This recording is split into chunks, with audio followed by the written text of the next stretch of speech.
সাগর আছে না, সাংবাদিক, একটা তার বাপ মা, ও সারাদিন কি সাইফুল ইসলাম সাগর আল্লাহকে ও বলছে ইরান যেন মক্কা মদিনায় দখল করে এদেরকে যেন সব।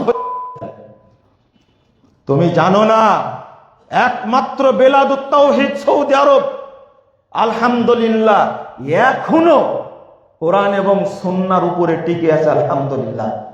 আমি শাসকদের কথা বলছি না, তুমি জেনে রেখো এই হারামাইনকে 107 বছর আগেও তুর্কিরা দখল করেছিল।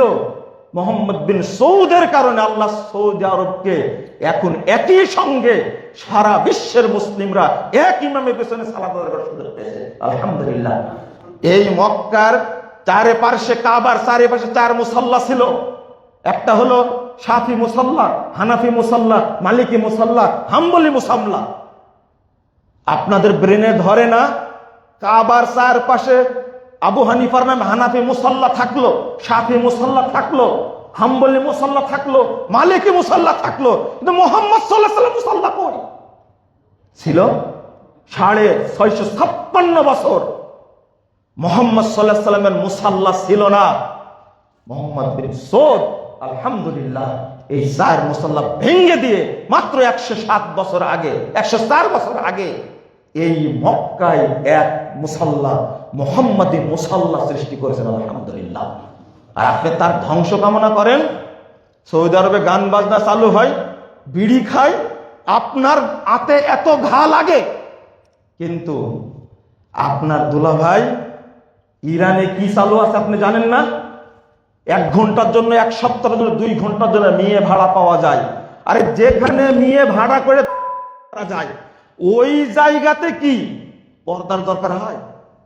বুঝেন না মনে হতে? ওই জায়গায় বেশ্যালয়ের দরকার হয়? এইটা যতক্ষণ আপনার মাথায় না ঢুকবে ততক্ষণ আপনি শিয়াই থেকে যাবেন। শিয়া না, শুধু শিয়ারা অনেক ভাগ। আমরা হলাম রাফেজি শিয়া, আমরা হলাম রাফেজি শিয়া, যারা সারাক্ষণ সাহাবীদেরকে গালি দেয়, ইমামদেরকে গালি দেয়। ইমাম ইবনে তাইমিয়া কত কথা এখানে উল্লেখ করেছেন, এত কথা এখানে পরিষ্কার করেছেন যে আপনারা বুঝে শেষ করতে পারবেন না যে এদের ইতিহাস সম্পর্কে। আমি আলেমদেরকে বলবো, দয়া করে তথ্য না থাকলে আমার কাছ থেকে নেন তথ্য। আপনাদের অনেক জানা আছে তথ্য, মুখ খুললেন না কেন, বলতে পারেন না কেন? কাল কিয়ামতের মাঠে আপনাদেরকে আয়েশার সামনে উপস্থাপন করা হবে, বলা হবে আয়েশা রাদিয়াল্লাহু আনহা জিজ্ঞেস করেন, ওমর রাদিয়াল্লাহু আনহু জিজ্ঞাসা করেন, যারা আমাদেরকে কাফের বলতো তোমরা তাদের পক্ষ নিয়েছিলে কিনা, কেন নিয়েছিলে তোমরা? উত্তরটা কি দিবেন আপনি?